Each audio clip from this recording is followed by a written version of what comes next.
네, 상류따 니까야 합니다. 오늘은 1번 상류따 60번 시인경입니다. 시와 관련한 문답이죠. 무엇이 개송들의 기초이고 무엇이 개송들의 특징입니까? 개송은 무엇으로 연결되고 무엇이 개송을 위해 거주합니까? 여기서 이제 가타라고 하는 말이 부처님께서 뭐 이렇게 법을 설하고 나면 또다시 이어서 개성을 말했다. 이렇게 말하는 개성이라고 하는 게 가타라는 단어죠. 이런 개성이라는 것에 대해서 네 가지 관점으로 무엇이 이 개성의 기초가 되는 겁니까? 토대가 되는 겁니까? 이런 개성들은 어떤 특징을 갖고 있습니까? 이 개성은 무엇으로 연결이 되고 누가 개성을 위해 거주합니까? 라고 네 가지 질문을 받죠. 자, 부처님 답합니다. 운율이 개성들의 기초이고 작시법이 개성들의 특징이다.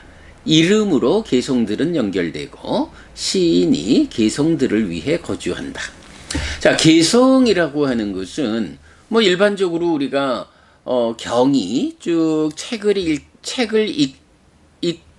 읽듯이 쭉 쓰여 있죠. 그래서 뭐 우리가 이건 책을 읽듯이 쭉 읽어 나가는데 이제 개 중에 보면은 시의 형태를 갖추고 나타나는 거, 요걸 개성이라고 하죠. 그러니까 이런 시적인 글, 이 개성에서는 어떤 것이 기초가 되느냐, 토대가 되느냐 하면 이 개성들은 운율을 갖춘다.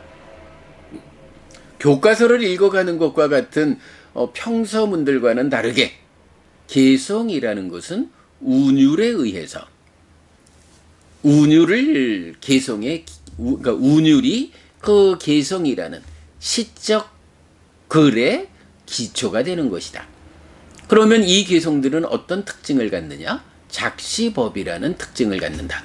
일반적으로 쭉 서술되는 말과 시를 쓸 때에 시를 어떤 방법으로 쓰느냐 하는 것은 뭐 한국에도 뭐 유명한 시인들이 있지만 시를 쓸 때의 그 어떤 방법이 일반적으로 뭐 산문을 쓰는 법하고는 좀 차이가 있죠.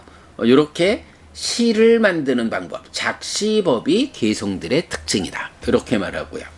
그 다음에 무엇으로 개성이 연결되느냐라고 할 때, 뭐 저는 요거 아마 이런 말이 아닌가 싶어요. 개성들 해서 이제 복수로 나오니까 여러 가지 개성들이 있다면, 첫 번째 개성은 A라는 이름으로, 두 번째 개성은 B라는 이름으로, 세 번째 개성은 C라는 이름으로, 이렇게 A, B, C라는 이름으로 개성들이 A라는 이름의 개성, B라는 이름, C라는 이름, D라는 이름의 개성으로 쭉 연결되는 이렇게 그러니까 나마라는 말 이름으로 개성들은 연결된다. 사실은 요 나마라는 말이 연기에서 보면 나마루파 명색 이래 가지고 수상사 촉작의 파생된 거 이렇게 나타나잖아요. 그거는 나마라는 이 말에 특별한 의미를 담아가지고 연기해서 쓰는 거고,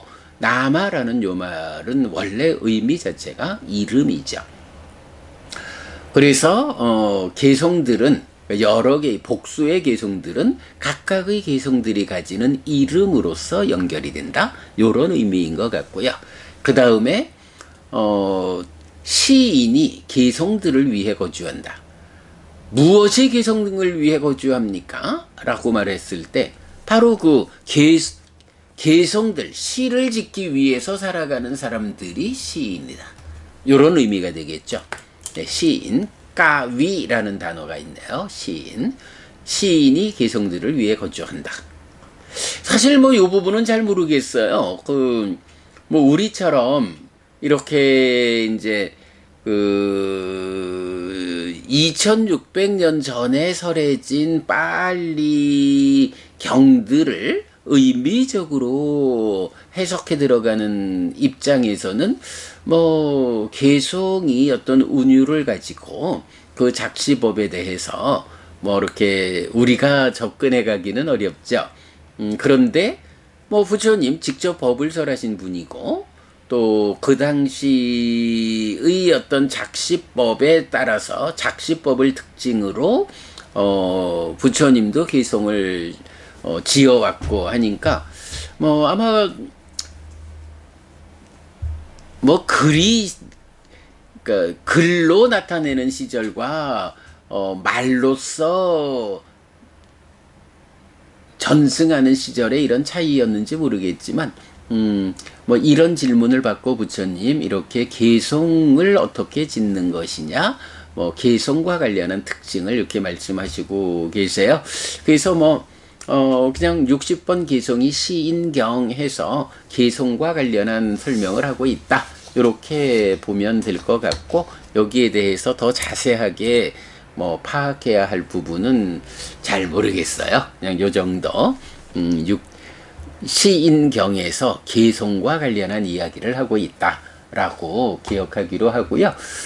사실은 이제 요 까위 시인이라고 하는 이 단어와 관련해서 그러니까 시라는 것과 관련해서 사실 우리가 좀 보아야 하는 다른 경이 하나 있어요. 그 경을 소개해 드리도록 하겠습니다. 아니수땅이라고 해서 20번 상류따 7번 쐐기경인데요. 보면 뭐 길지 않으니까 좀 다 읽어보겠습니다. 사와티에 머물다 비구들이여 다사라하들에게 아나까라는 이름의 북이 있었다. 그 북에게 다사라하들은 아나까의 연결 부위에 다른 쐐기를 채워 넣었다. 비구들이여 아나까 북의 이전의 표면은 사라지고 쐐기의 연결만 남아있는 때가 있었다. 비구들이여 미래에 이와 같은 비구들이 있을 것이다. 열애에 의해 말해진 심오하고 심오한 의미를 가진 세상을 넘어선 공에 연결된 가르침들이 설해질 때 듣지 않을 것이고 귀 기울이지 않을 것이고 무위의 알물 위해 심을 확고히 하지 않을 것이고 그 법들을 일으켜야 하고 숙련해야 한다고 생각하지 않을 것이다. 그러나 시인이 지은 것이고 아름다운 문자와 표현을 가진 시이고 외도의 제자들에 의해 말해진 가르침들이 설해질 때 들을 것이고 귀 기울일 것이고 최고의 알물 위해 심을 확고히 할 것이고 그 법들을 일으켜야 하고 숙련해야 한다고 생각할 것이다. 이처럼 비구들이여 열애에 의해 말해진 심오하고 심오한 의미를 가진 세상을 넘어선 공에 연결된 가르침들의 사라짐이 있을 것이다. 그러므로 비구들이여 이렇게 공부해야 한다. 열애에 의해 말해진 심오하고 심오한 의미를 가진 세상을 넘어선 공에 연결된 가르침들이 설해질 때 우리는 들을 것이고 귀 기울일 것이고 무위의 알물 위해 심을 확고히 할 것이고 그 법들을 일으켜야 하고 숙련해야 한다고 생각할 것이다 라고. 비구들이여 그대들은 참으로 이렇게 공부해야 한다. 네, 쐐기경인데요. 아나까라는 이름의 북이 있었다는 거예요. 그런데 이제 그 북을 뭐 오래 치다 보면 이제 낡고 트어질 수 있으니까 이제 뭐 이제 악기를 하는 사람들도 계속 보면 무언가 이렇게 좀 덧붙여 가면서 덧붙여 가지고 악기의 상태를 유지해 가면서 음악을 하죠. 특히 타악기 더 그러겠죠. 그런 부분을 이제 아나까의 연결 부위에 다른 쐐기를 채워 넣었다. 이렇게 말하는 것 같아요. 그러니까 북을 치다 보면 조금씩 트어지고 하는 데를 뭐 쐐기라고 하는데 약간 덧씌워 가지고 부계 상태를 유지하는 이제 요런 일인데, 시간이 가다 보면 어떻게 해요? 그게 한 군데만 이렇게 트어져 가지고 쐐기를 덧대 가지고 끝나는 게 아니라 계속적으로 여기저기 그렇게 이제 북이 낡아져 가면, 낡아지는 트어지는 데마다 쐐기를 대야 되죠. 시간이 많이 지나면 원래 만들어졌던 아나까라는 북 자체의 표면은 없고 그 연결 부위에 쐐기를 덧댄 것들만 남아있는 이런 때가 있다 라고 말하는 거죠.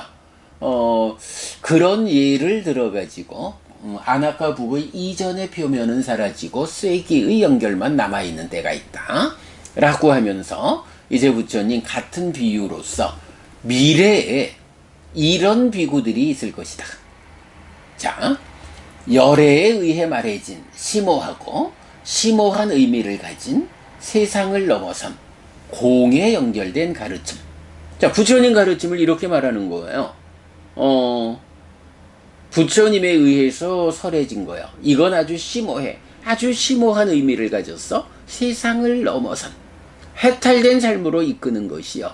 공에 연결된 가르침. 그래서 제가 요거는 후대의 불교 안에서 부처님 당시에는 공이라는 말을 쓰지 않았어. 용수 스님으로부터 공이라는 개념이 생겨났어. 뭐 이렇게 공을 말하는 사람들이 있죠. 그러나 제가 늘 말씀드리지만 아니야. 공이라는 개념은 부처님 당시에 니까야에서부터 이미 부처님 가르침의 중심을 이루는 개념이요. 이래 말씀드리는데, 마침 진짜 오늘 저녁 7시에 우리가 공부할 경이 마침 하니까야 121번 공에 대한 작은 경이네요. 공을 제목으로 하는 경이 마침 하니까야 152개 경 중에 2개가 있다. 그리고 쐐기경 같은 데서도 이렇게 부처님 가르침을 뭐라고 말해요? 세상을 넘어선 해탈된 삶으로 이끄는 것이고 공에 연결된 가르침이다 라고 공이라는 걸로 부처님 가르침을 대표하고 있다고요. 공에 연결된 가르침. 뭐 요런 부분. 그래서 어쨌든 이제 부처님 가르침이 이렇게 설해질 때 문제는 북에 쐐기만 남아있는 것처럼 비구들 가운데서 어떤 비구들은 부처님 가르침, 이런 가르침이 설해질 때 듣지 않을 것이고 귀 기울이지 않을 것이고 무위의 알물 위에 심을 확고히 하지 않고 그 법들을 일으켜야 하고 숙련해야 한다고 생각하지 않을 것이다.